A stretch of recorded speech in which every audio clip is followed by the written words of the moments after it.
Muito bem, voltando aqui agora na 13ª parte dessa mensagem muito importante. Eu quero voltar aqui para falar de uma parte que eu comentei na parte 5 e explicar que na terceira etapa da manifestação da salvação, que é por obras, haverá espíritos que serão destruídos. Olha, e às vezes pessoas que são pregadores da graça, do apostolado, ainda não compreenderam essa parte. Porque realmente essa parte é muito complicada. Você tem que ter uma maturidade no apostolado, tem que conhecer realmente a fundo o apostolado para você entender essa parte. A diferença entre a ovelha que nasceu rica e a ovelha que ficou rica porque participa de tempo de sorte. E se você está acompanhando desde o começo, você está entendendo. Vamos repetir a primeira carta de Paulo a Timóteo, capítulo 6, 17 a 19. Manda aos ricos deste mundo que não sejam altivos, nem ponham a esperança na incerteza da riqueza, mas em Deus que abundantemente nos dá todas as coisas para dela gozarmos. Que façam o bem e enriqueçam em boas obras, repartam de boa mente, sejam comunicáveis. Que entesoure para si mesmo um bom fundamento para o futuro, para que possam alcançar a vida eterna. Observe, Paulo teve 3 adventos de ministério. Paulo pregou aos judeus, Paulo pregou aos gentis, aos reis. Quando chega nos ricos, Paulo dá uma ordem. Isso aqui é uma ordem, pessoal. Então, tem uma diferença da ovelha que nasceu rica. Quando eu falo ovelha, eu falo espírito vestido do corpo, tá? E da ovelha que ficou rica. Observe, por exemplo, o livro de João, capítulo 10, verso 28, e nós vamos ver aqui o primeiro pilar da salvação, que eu expliquei que a salvação tem 3 pilares. Ela é por presente, ela é por graça e ela é por obra. Ela se manifesta nesses 3 pilares. João 10, verso 28, passagem que você conhece, porque quem estuda apostolado, olha, conhece essa passagem aqui de cós salteado.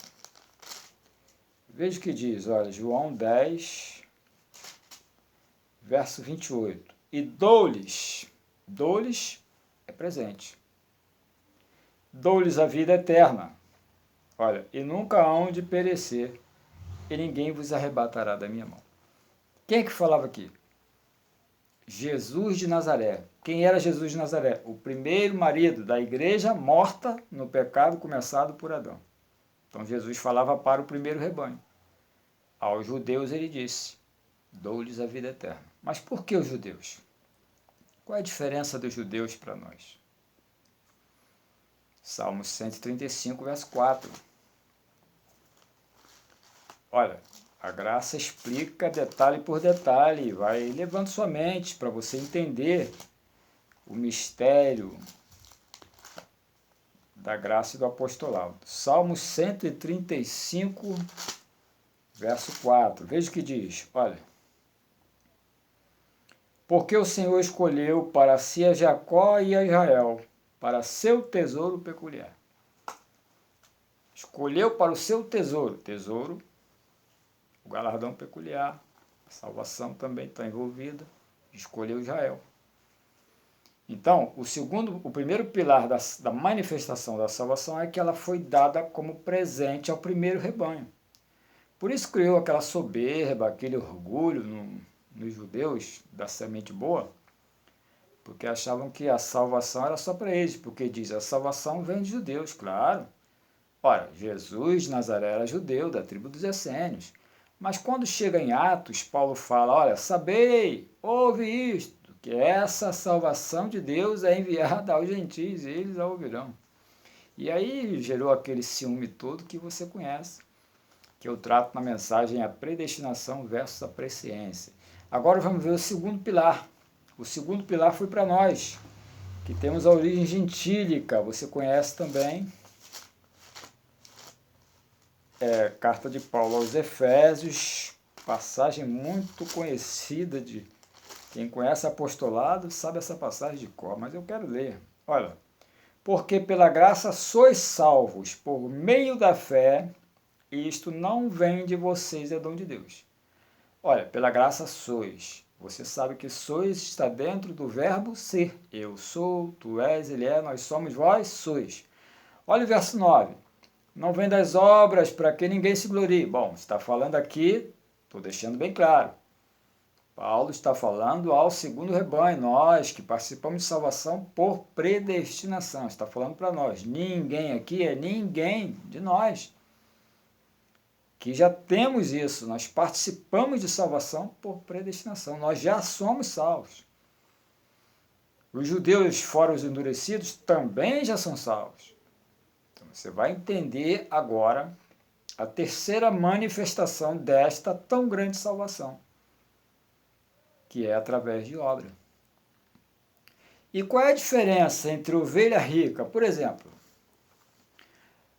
você conhece o príncipe Charles, lá da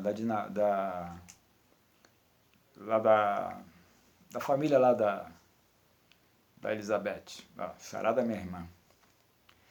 Eu acho que é de lá. Príncipe Charles é o senhor.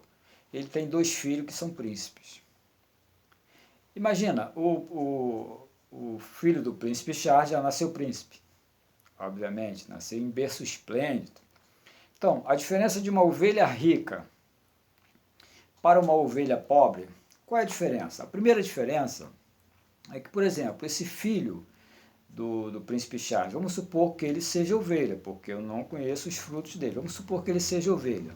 Ele nasceu ovelha, nasceu em berço esplêndido. Então, ele sendo ovelha, assim que ele nasceu, rico, ele não tem manifestado nele ainda a salvação. Ele tem que seguir aquela orientação de Paulo, entesourar para ele um bom fundamento de boas obras para que possa alcançar a vida eterna. E qual a diferença dele, por exemplo, que nasceu rico, para uma ovelha que nasceu pobre, mas ficou rica? É porque se você é judeu, tu ganhou a salvação como presente. E se você ganhou a salvação, você não perde. Porque Isaías disse, a minha salvação dura para sempre. E se você é gentil, pobre, mas que também ficou rico, por causa do tempo e a sorte, que eu vou mostrar daqui a pouco, você também não perde. Por quê? Porque você foi salvo pela graça, pelo segundo pilar da manifestação dessa tão grande salvação. Então, quem é salvo não perde. O rico não é salvo. É ovelha porque é espírito, mas não é salvo. Ele precisa executar boas obras para ser salvo. Essa é a diferença. Essa é uma das diferenças. Eclesiastes capítulo 9, verso 11. Vamos lá. Olha, a graça explica direitinho, que é para você entender. Eclesiastes capítulo 9. A mensagem é muito profunda, porque, olha, ela passa em diversos tópicos que iluminam o teu sentido. Só que é uma mensagem grande. Eclesiastes 9, 11. Voltei e me vi debaixo do sol, que não é dos ligeiros a carreira, nem dos valentes a peleja, nem tampouco dos sábios o pão, nem ainda dos prudentes a riqueza, nem dos inteligentes o favor, mas que o tempo e a sorte pertencem a todos. Então, o tempo e a sorte pertencem a todos. Se você nasceu pobre, sendo judeu do primeiro rebanho ou sendo gentil, você participa de tempo e sorte, pode ficar rico. Receba essa palavra. Você recebe? Você pode ficar rico? Agora, se você que me ouve é judeu, bom, então tu participa por eleição da salvação. Entretanto, se você é judeu, que participa de salvação por eleição, mas é pobre e não faz parte do grupo de judeus endurecidos, você é salvo, você não perde. Mas se você que me assiste é judeu e nasceu rico, bom, aí você tem que entesourar para si um bom fundamento de obras, para que não perca